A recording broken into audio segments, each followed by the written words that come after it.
បាទហ្នឹងហើយសួស្តីពុកម៉ែបងប្អូនអរគ្នាហ្នឹងហើយបងប្អូនថ្ងៃនេះខ្ញុំមានប្រភេទ ampli បងប្អូន NPA ដែលនៅសល់ពីបេដើមបងប្អូនគឺសល់បាត់ឃ្លាំងពីបេដើមមកទឹកបងប្អូនអញ្ចឹងសម្រាប់បងប្អូនយើងត្រូវការបានមកទឹកប្រភេទ ampli លេងបាស5ទឹក6ទឹកបងប្អូនឬមួយក៏យកទៅវាយសង់អីអញ្ចឹងខ្ញុំនៅមានប្រភេទ NPA បងប្អូនមាន C 2002 C 5000ហើយជាមួយនឹង C 3000បងប្អូន C 3000នៅសមដើមអញ្ចឹងនៅសមមុខម្ដើមបងប្អូនតែបាននេះនៅសមបាត់ឃ្លាំងអញ្ចឹងសម្រាប់ពុកម៉ែបងប្អូនយើងត្រូវការប្រភេទ NPA អាចតំណតំណងកំងបានអានេះប្រភេទ C 5000នេះបាននៅស្អាតបងប្អូនអញ្ចឹងបងប្អូនយើងត្រូវការ C 5000ឲ្យតាក់ទងបាន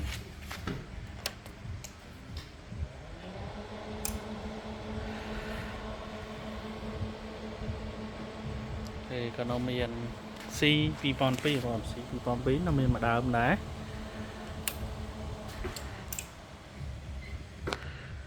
អានេះ C 2002បងប្អូនអ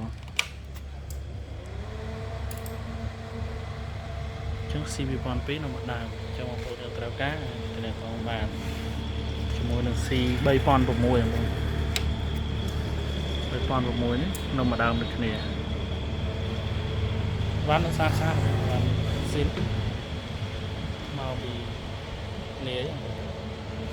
ចាំបងប្អូនត្រូវការតំណតំណងកំងបានហើយសម្រាប់តម្លៃវិញ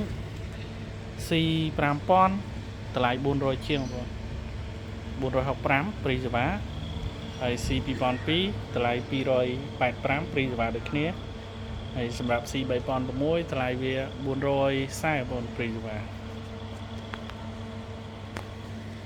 ចឹងពុកម៉ែបងប្អូនយើងត្រូវការប្រភេទ NPT ស្អាតអាចទៅក្នុងបានហើយក៏មានសែលបងប្អូនសែល manager សែលរបស់សែលនេះល្អបងនៅបាន4-10ក្រុមបងប្អូនចឹងបងប្អូនយើងត្រូវការសែលល្អសលេងព្រោះអាចទៅក្នុងបាន